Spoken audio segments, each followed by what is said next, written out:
David Carrick, multiple rapist, had 9 non-crime incidents between 2000 and 2019, 5 public complaints, including the one where he dragged a woman down a staircase by her throat.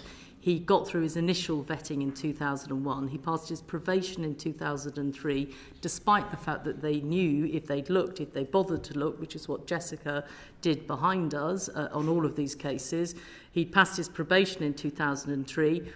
God alone knows how. He had checks done to become a firearms officer in 2009, so we knew about the DV. You know, nobody checked, and this is what's so staggering about this organisation. And then he was re-vetted in 2016 that was delayed by 5 years.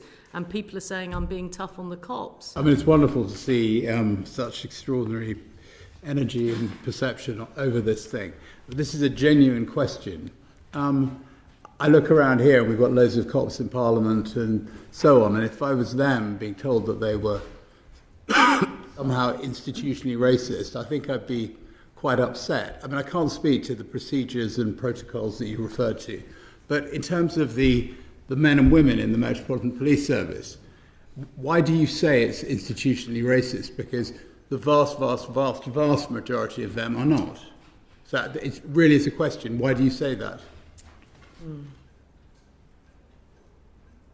I think, dare I say, that I've had it in the last couple of days that people have referred to sort of, you're very powerful, you're very emotional. And don't think for a moment that behind this is a very steely, determined weight of evidence. So I can tell you, without any conjecture, that almost 50% of black police officers in the Metropolitan Police experience racism. That's evidenced. It's not conjecture. It's not anything else. I can tell you all of those statistics. I can tell you, for example, that and you should worry about this as a Home Affairs Select Committee, that in 95% of cases in the Metropolitan Police of police-perpetrated domestic violence, only 95% proceed. So the issues today are very, very grave. And the second thing I wanted to say today, and to answer your actual question, is essentially all we have done is held up a mirror to what the Metropolitan Police Service have told us. So we've been in the Met and with the Met. We have run discussion groups, we have run testimony, we have run surveys, we have looked at their own evidence. If you think about it, 53% of serving police officers don't think people should join the Metropolitan Police Service in London. That's not because I've published a report today. It's not because of what I've talked about today. It's what they think ahead of this report being published. That was done round about last autumn. Remember too that in a service where many people get married, many people pass policing up and down through generations, only 33% would actually suggest that their families should join the Metropolitan Police. So the interesting thing about reviews and reports is that you reflect the reality of the lived experience of people in this organisation. And so it's not that we are putting words into their mouths. And also, can I really come to this issue of institution and the word institutional? Macpherson did not say that, in fact, he almost, I think, gifted the Metropolitan Police at that time, because he said it's not that anybody is individually racist, it is that the organisation is institutionally racist.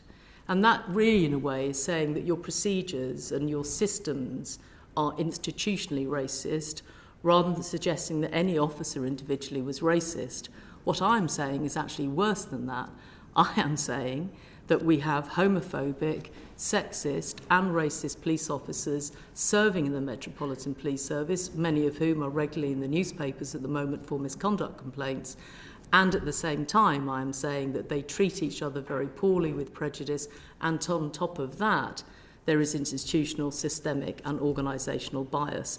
So I think it's a really easy way, isn't it, to say, God, don't blame the guys and gals, this is just bad apples, they don't represent the thousands. What I'm saying in this report, and remember this is London, where 50% of the population isn't white, that actually it is totally out of kilter with the city that it serves.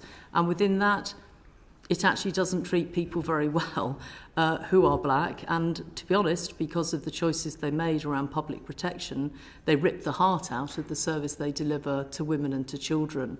So they know it. The police service know it. Officers know it. What we've had is people saying, finally, somebody's laid this bare. And I think that's the important thing today, is that we have laid bare in the last 48 hours the enormity of this. Police officers know it, and if we want to help good police officers that aren't racist and aren't sexist, let's stop being in denial about it. Okay. You could have written this report, and it's a very, it's a horrifying report, 20 years ago, 10 years ago, 5 years ago. I suspect somebody will probably write it in about 10 or 15 years' time, because the underlying thing is that people tell us what's wrong, but nobody ever addresses the solution. Nobody has said, as part of this report, the amount of, let alone the appalling behaviour, the incompetence, the basic incompetence is frightening. And none of those people will get sacked. None of those people will be reprimanded. Nothing will happen. All these people who've been incompetent at best, and a lot worse for years, I'm not talking about the people who are under investigation, I'm talking about the senior police officers who were supposed to look after this organisation. Nothing happens to them. Well, perhaps we will have the Commissioner in. I mean, I think we'll have the Commissioner in to put those points to him. I think that's. Yeah. I think as a colleague that's Conservative, I think you also have to read the part of the report that says over a decade, £0.7 million was removed from the Metropolitan Police Service. They had to lose money in very significant numbers, and they made those choices. And I think some of those choices weren't right in relation to some. But to blame this entirely on the shoulders of the Metropolitan Police retrospectively would not, in my mind, be fair. And also, let's remember that Stephen Lawrence lost his life 30 years ago. There have been successive governments that have not done anything to address the racism in the Metropolitan Police that yet again I have uncovered. But we have also uncovered many other issues that nobody has looked at before. And the key issue is actually what is making you angry, is, and I get it, is a sense of complete denial of their responsibility. They've got to do something about it. I mean, just coming to the point, I mean, this is just so staggering that if you think that David Carrick, multiple rapist, had 9 non-crime incidents between 2000 and 2019, 5 public complaints, including the one where he dragged a woman down a staircase by her throat. He got through his initial vetting in 2001. He passed his probation in 2003, despite the fact that they knew if they'd looked, if they bothered to look, which is what Jessica did behind us on all of these cases. He passed his probation in 2003. God alone knows how. He had checks done to become a firearms officer in 2009, so we knew about the DV. Nobody checked, and this is what's so staggering about this organisation. And then he was re-vetted in 2016 that was delayed by 5 years. And people are saying, I'm being tough on the cops. I'm being tough. They treated those women with utter disrespect by not making sure that their systems were able to do what is common sense in another organisation. In any other organisation, that you would put 2 and 2 together. And if one of those women hadn't heard Susan Everard's victim impact statement reported in the news, it was because of her coming forward that that man was stopped.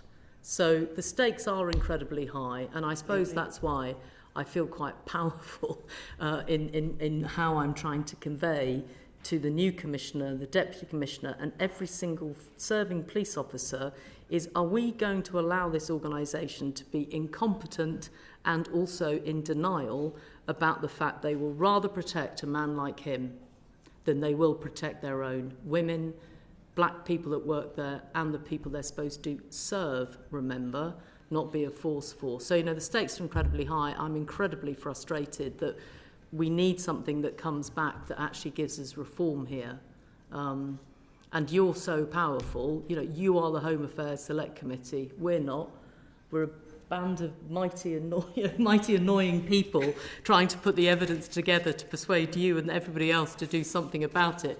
I'm slightly worried at the moment that the size of reform required is of the size of sort of RUC into PSNI, but driven by different reasons.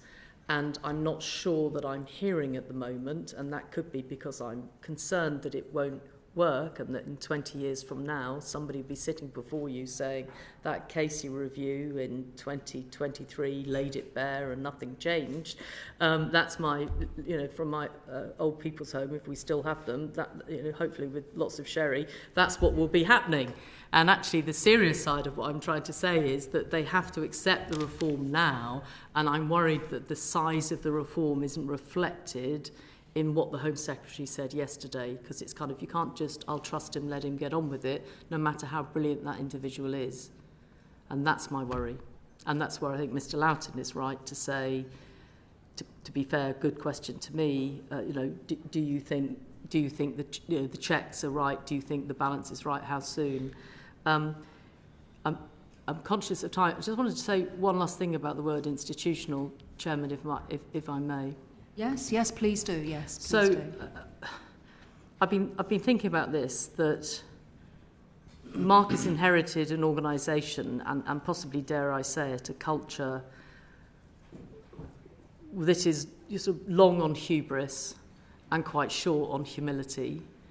And it is my own view that right now, the Commissioner and the Deputy Commissioner and the report that we have given allows them to be bigger, to be the bigger ones, to leave their hubris to one side and to sort of say, wouldn't it be good if we honoured Doreen Lawrence's son? Wouldn't it be good that we honoured all the Black Londoners whose mums right now are thinking, is my child carrying a knife? Is he going to be stopped and searched? How will he be stopped and searched? People telling their kids as they grow up, don't look at a police officer if you're black.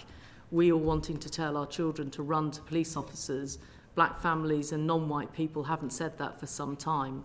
And I think, really in honour of that, Mark needs to be bigger than the sort of headline or the word, and needs to remember we all have to be bigger sometimes than that's what being in public life is about. That's the responsibility that we carry as public servants. And I suppose that's why it's for me really about an end to hubris and a beginning of humility. And that's why it's important. And that's why the words are important, Chairman.